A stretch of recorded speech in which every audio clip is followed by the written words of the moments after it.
Hello everyone, आज के lecture में हम डिस्कस करेंगे इनिशियल फ्रेम ऑफ रेफरेंस। इससे पहले हम इसकी डेफिनेशन दे चुके हैं कि इनिशियल फ्रेम ऑफ रेफरेंस क्या होता है, लेकिन यहाँ पर जो भी डिफाइन हम करेंगे उसको हम प्रूव करेंगे। अब डेफिनेशन क्या थी इनिशियल फ्रेम ऑफ रेफरेंस की?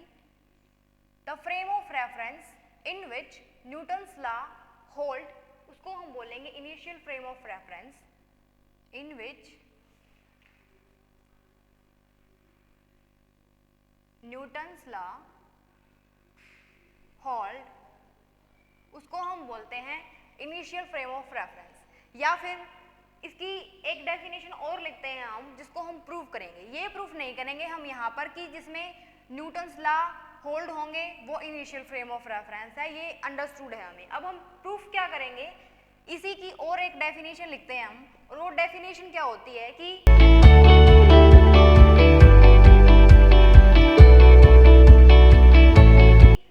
इनिशियल फ्रेम ऑफ रेफरेंस का दूसरा नाम होता है आपका नॉन एक्सेलरेटेड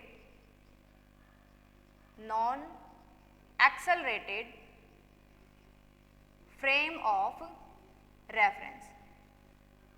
अब यहाँ non accelerated frame of reference से हमारा मतलब है कि आप जो भी कोऑर्डिनेट सिस्टम चूज करेंगे, सपोज आपने ये चूज किया x, y और z, इसके बाद जब आप कोई दूसरा, इसको अगर हम s मान रहे हैं, यहाँ पर इस जो ये कोऑर्डिनेट सिस्टम था इसको मैंने s मान लिया। अब अगर कोई दूसरा कोऑर्डिनेट सिस्टम लोगे जिसको s डैश मानोगे, अब हमें क्या प्रूव करना है कि मान लो यहाँ पर कोई पार्टिकल है, इस फ्रेम ऑफ रेफरेंस के अकॉर्डिंग जो पोजीशन है पार्टिकल की वो हमने डिफाइन कर दी।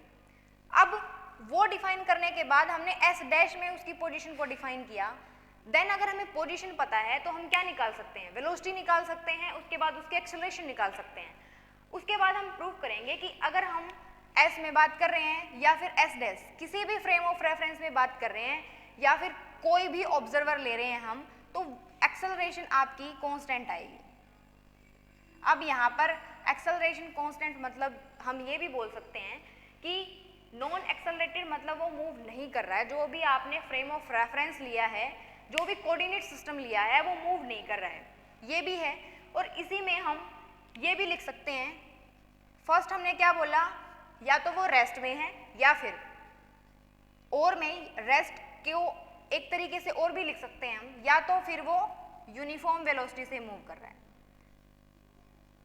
दोनों ही केसेस में या तो हम रेस्ट की बात करें या यूनिफॉर्म वेलोसिटी की बात करें, दोनों केसेस में अगर एक्सेलरेशन आपकी कांस्टेंट है तो इसका मतलब है वो फ्रेम ऑफ रेफरेंस कौन सा है आपका, इनिशियल फ्रेम ऑफ रेफरेंस है।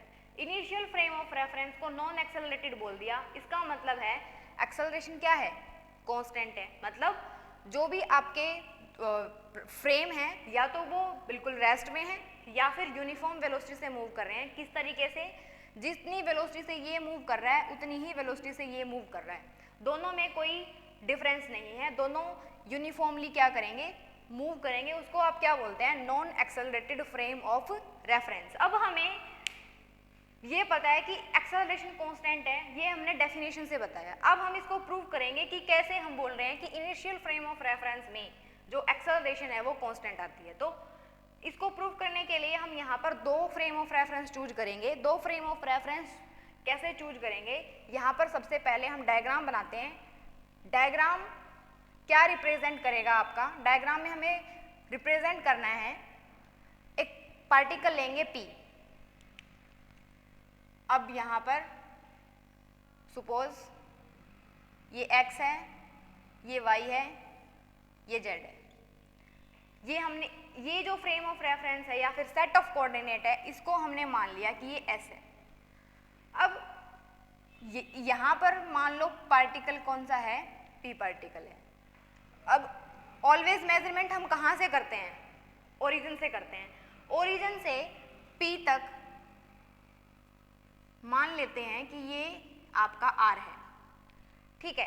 अब जो एक कोऑर्डिनेट सिस्टम हमने बना दिया, दूसरा कोऑर्डिनेट सिस्टम बना रहे हैं, वो हम किसी भी तरीके से चूज कर सकते हैं। सपोज हम यहाँ पर कैसे चूज कर रहे हैं, ये आपने y एक्सिस बनाई, ये आपने x, इसको हम x डैश बोल रहे हैं, इसको हम y डैश बोल रहे हैं क्योंकि s से डिफर लेना है हमें, तो हमने उसको क्या बोल दिया, x डैश है या फिर y डैश है। अब z में कैसे बनाएंगे, इस तरीके से, ये क्या है आपका z डैश है। अब आपको जो p पार्टिकल है उसकी पोजीशन को डिफाइन करना है, कैसे डिफाइन करेंगे हम। अब P पॉइंट पे पहुंचने के लिए, और यहाँ पर जो भी P पॉइंट है आपका यहाँ पर लेंगे हम। यहाँ पर क्यों लेंगे, क्योंकि ये जो है ये आपने ओरिजिन चूज करना है, जो भी दूसरा कोऑर्डिनेट सिस्टम लिया है उसका ओरिजिन। तो P पार्टिकल की जो पोजीशन है ओरिजिन से वो डिफरेंट है, O और O डैश के बीच में भी आपकी कोई डिस्टेंस है, और इस ओरिजिन से मतलब जो सेकंड सिस्टम चूज किया है उसके ओरिजिन से जो P है उसकी भी जो डिस्टेंस है आपकी डिफरेंट है। अब यहाँ पर जो सब कुछ है वो डिफरेंट है, तो हम कैसे प्रूव करेंगे कि जो एक्सेलरेशन है वो आपकी कांस्टेंट आती है, या फिर हम बात कर रहे हैं इनिशियल फ्रेम ऑफ रेफरेंस की। तो अगर हम यहाँ की बात करें तो P पार्टिकल जो यहाँ पर है, पहले हम ओरिजिन से उसको ज्वाइन करते हैं। अब ओरिजिन से कैसे ज्वाइन करेंगे, इसको हमने R माना है, लेकिन 1 मिनट के लिए अगर हम इसको ज्वाइन कर रहे हैं तो इसको हटा रहे हैं, तो ओरिजिन से P जो डिस्टेंस है वो हमने मान ली R, ठीक है। ये हमने जो S माना था फ्रेम ऑफ रेफरेंस उसके अकॉर्डिंग P की पोजीशन R है। अब जो यहाँ पर O डैश है, O डैश से P तक की डिस्टेंस को हमने R डैश बोल दिया, वो कितनी है हमारी R डैश है। अब हम कैसे रिलेट करेंगे, P पार्टिकल की पोजीशन निकालनी है, लेकिन S में वो डिफरेंट है, S डैश में वो डिफरेंट है। तो सबसे पहले हम क्या करते हैं, जो दूसरा सिस्टम लिया है हमने उन दोनों के ओरिजिन के बीच की डिस्टेंस निकाल लेते हैं। वो हम कैसे निकालेंगे, ये जो है ये वैल्यू जिसको हम कैपिटल R से डिनोट किया था हमने स्टार्टिंग में, जो ये कैपिटल R है वो O डैश को हम बोल रहे हैं कैपिटल R है, और जो OP है OP को हम बोल रहे हैं कि वो स्मॉल r है, और जो O डैश P है उसको हम बोल रहे हैं कि वो R डैश है। ये अंडरस्टूड है हमें कहाँ से, डायग्राम से। अब हमें सबसे पहले O डैश निकालना है, उसको कैसे निकालेंगे, जो O डैश है वो आपको R गिवन है। अब R क्या है, पोजीशन है, लेकिन पोजीशन को हम कैसे लिख सकते हैं, यहाँ पर हम बोल रहे हैं कि जो पार्टिकल है वो वेलोसिटी से अगर मूव कर रहा है और अगर टाइम t है ले रहा है, तो O से O डैश तक जाने में कितनी पोजीशन डिफाइन होगी उसकी। तो पोजीशन हम कैसे निकालते हैं, हमें पता है कि जो वेलोसिटी है वो क्या होती है, यहाँ पर हम पोजीशन लिखते हैं, यहाँ पर हम टाइम लिखते हैं। वो स्पीड और वेलोसिटी की टर्म में डिफरेंट हो सकती है, लेकिन डिफाइन तो वो उसकी पोजीशन ही कर रहा है। तो पोजीशन क्या है, r वेक्टर है, टाइम कितना है t है, कितनी वेलोसिटी से मूव कर रहा है, v वेलोसिटी से। अब वेलोसिटी v से मूव करने का मतलब है जो ये यहाँ पर वेलोसिटी है वो कांस्टेंट है, जो s है और s डैश या तो रेस्ट में है या फिर यूनिफॉर्म वेलोसिटी से मूव कर रहे हैं। अब जो वेलोसिटी है वो r बाई t है, तो r आपका किसके बराबर है, v t के। तो यहाँ से हमने क्या निकाल लिया, r निकाल लिया, r आ गया हमारा v t। ओके, तो इनिशियल फ्रेम ऑफ रेफरेंस में हमने r निकाला अभी तक, लेकिन हमारा पर्पस क्या है, हमारा पर्पस है एक्सेलरेशन निकालनी है हमें p पॉइंट की, या फिर एक्सेलरेशन को कांस्टेंट प्रूफ करना है। ये हमें माइंड में रखना है कि ये यहाँ तक हमें जाना है। अब P पार्टिकल की बात करें, हम P पार्टिकल तक कैसे पहुंचेंगे, ओरिजिन से P तक या फिर R को कवर करना है तो हम यहाँ तक पहुंचेंगे। सबसे पहले हम O से O डैश पे जाएंगे, उसके बाद O से P पे जाएंगे, तब हम कहाँ पहुंच सकते हैं, R डिस्टेंस पे। या फिर इसको हम ट्रायंगल ला से भी सोल्व कर सकते हैं। ये वेक्टर और ये वेक्टर आपको ये कंप्लीट वेक्टर देता है जो कि क्या है, OP है। तो यहाँ से अगर हम बात करें R without dash equals to, ये कितने निकाल लिया अभी हमने, R वेक्टर। तो R वेक्टर इसकी वैल्यू अभी हम पुट करेंगे यहाँ पर। प्लस में कितना है r डैश। ओके, अब यहाँ से r पता है हमें, तो r जो है वो हमारा किसके बराबर है, v t के बराबर है, और ये कितना है r डैश है। स्टार्टिंग से इसको इक्वेशन फर्स्ट मान सकते हैं हम, इसको सेकंड मान लो। इसके बाद पोजीशन पता है हमें, वेलोसिटी हम इजीली निकाल सकते हैं। कैसे निकालेंगे, अगर हम वेलोसिटी की बात करें तो वो आप होता है आपका डी आर का डी टी के रिस्पेक्ट में क्या कर दें हम, डिफरेंशिएशन कर दें। तो डिफरेंशिएशन क्या आएगा आपका यहाँ से, तो ये टर्म का टी के रिस्पेक्ट में डिफरेंशिएशन मतलब क्या आएगा आपका v plus D R dash का करना है या फिर इसका करना है तो वो क्या आएगा डी आर। यहाँ पर अगर हम स्टार्ट कर रहे हैं करली आर से तो करली आर ही लिखेंगे, और अगर हम ये दूसरा आर बना रहे हैं गामा की तरह तो हम वही यूज़ करेंगे। हमें नोटेशन एक ही यूज़ करनी है आर की। अब ये किसके बराबर है, डी टी।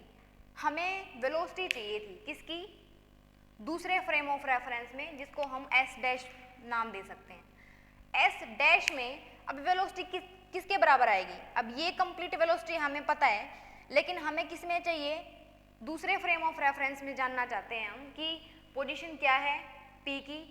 क्यों, क्योंकि एक एस डैश में अगर पता है तो दूसरे जो एक एस में अगर पता है तो दूसरे एस डैश में हम निकाल सकते हैं। हम उन दोनों के बीच में रिलेशन ढूंढ रहे हैं।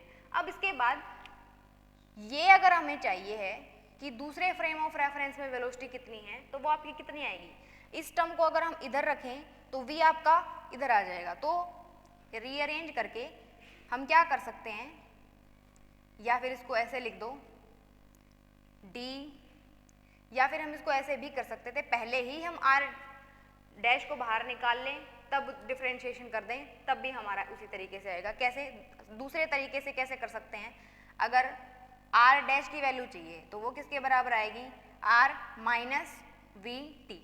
इसके बाद अब दोबारा से कर दो इसका डिफरेंशिएशन, तो ये आपको वेलोसिटी देगा, तो D R D T minus V, ये क्या है आपकी वेलोसिटी है। अब हमें क्या करना है, इसका डबल डिफरेंशिएशन करना है। क्यों, हम पता करना चाहते हैं कि एक्सेलरेशन क्या आएगी। इनिशियल में वैसे अंडरस्टूड है कि ये आएगी, लेकिन हमें उस बात तक जानना है कि एक्सेलरेशन आएगी क्या। एक्सेलरेशन के बारे में बात करें तो एक्सेलरेशन क्या होगी आपकी, एक्सेलरेशन इक्वल्स टू, इसका अगर हम डबल डिफरेंशिएशन कर देंगे तो क्या आएगा, डी आर डैश। डैश क्या रिप्रेजेंट कर रहा है कि जो एस डैश है, एस डैश फ्रेम में जो पार्टिकल है उसकी एक्सेलरेशन कितनी है, तो डी टी स्केयर। अब v क्या था, कांस्टेंट था, जो कांस्टेंट है उसका डिफरेंशिएशन क्या होता है, जीरो होता है, तो यहाँ पर लिखने की जरूरत नहीं है। तो हमारा जो एक्सेलरेशन है वो किसके बराबर आ गया, इसके बराबर।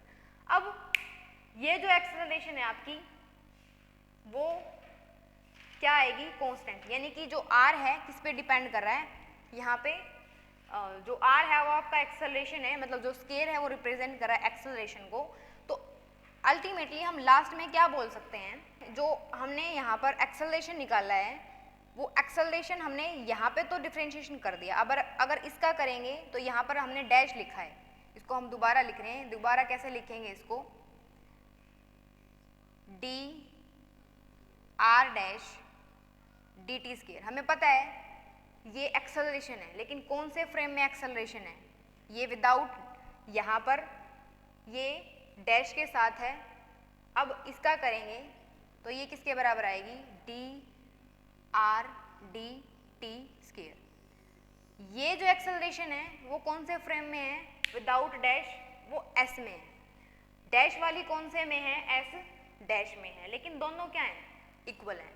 अब दोनों इक्वल हैं, इसका मतलब है कि अगर आप एस में पी की एक्सेलरेशन को निकालोगे वो जितनी आएगी उतनी ही एस डैश में जब एक्सेलरेशन निकालोगे वो भी उतनी आएगी। ये जो टर्म है यहाँ पर ये रिप्रेजेंट कर रही है, या फिर और क्या रिप्रेजेंट कर रही है, जो हमारी लास्ट टर्म है कि अगर एक्सेलरेशन दोनों फ्रेम में क्या है, अगर दोनों फ्रेम में एक्सेलरेशन आपकी सेम है तो इसका मतलब है कि जो p पार्टिकल की जितनी वेलोसिटी, या फिर जो अगर हम p पार्टिकल का कोई भी पोजीशन एक्सेलरेशन मेजर करेंगे, जो आपकी एस में है वही किस में आएगी, एस डैश में आएगी। इसका मतलब अगर कोई पार्टिकल एस में रेस्ट में है तो वो एस डैश में भी क्या मिलेगा, रेस्ट में मिलेगा।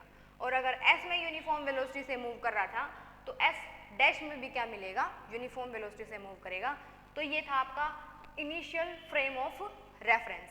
अब इनिशियल फ्रेम ऑफ रेफरेंस पे बेस ही आपकी ट्रांसफॉर्मेशन आती है। ट्रांसफॉर्मेशन आपकी आएगी गैलीलियन ट्रांसफॉर्मेशन, लोरेंट्ज ट्रांसफॉर्मेशन। लेकिन हम इनिशियल फ्रेम ऑफ रेफरेंस पढ़ रहे हैं तो सबसे पहले हम वही ट्रांसफॉर्मेशन करेंगे जो इससे रिलेटेड है। तो नेक्स्ट टॉपिक है आपका गैलीलियन ट्रांसफॉर्मेशन।